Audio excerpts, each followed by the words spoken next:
Վերջին ժամանակները դուք տարօրինակ կանխազգացումներ ունեք, ինչ-որ տիեզերական ուժերը անընդհատ ձեզ ինչ-որ զգուշացումներ են տալիս, դուք ինքներդ չեք հասկանում, թե ինչն է այդ կանխազգացումների, կանխազգուշացումների պատճառը, նույնիսկ հնարավոր է, որ մոգական երազներ տեսնեք, ճիշտ է ցանկանում եք այդ երազները ինչ-որ ձևով մեկնաբանել, բայց շատ դեպքերում ձեր մոտ չի ստացվում։ Տեսնենք ինչ է ցանկանում տիեզերքը ձեզ ասել, ինչ է ցանկանում տիեզերքը նման երազներով, նման ներքին ինքնազգացողությամբ ձեզ ինչ է ցանկանում զգուշացնել,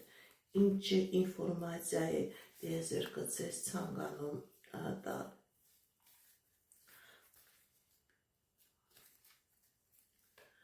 Ընդհանրապես սիրելիներս ցույց է տալիս, որ այդ երազները, այդ ներքին կանխազգացումները ցույց են տալիս, որ ձեր կյանքի մեջ, ձեր քնած անձնական կյանքի մեջ մտնելու է երջանկություն։ Տիեզերքը ձեզ համար մեծ երջանկություն եւ մեծ հնարավորություն է նախապատրաստել։ Եթե նույնիսկ դուք ամուսնացած եք եւ ձեր տան մեջ կա խնդիրներ, կա ինտրիգաներ, կա տարաձայնություններ, նույնիսկ այդ խնդիրներն ու ինտրիգաները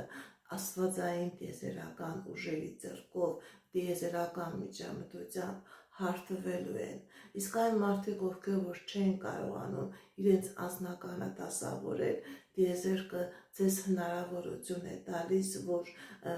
ձեր կյանքի մեջ ցույց է տալիս, որ ձեր կյանքի մեջ մտնում է այն մարդը, որը լինելու է ձեզ համար միակը։ Ձեր երազները, ձեր ներքին ձայնը դա է ձեզ ցույց տալիս։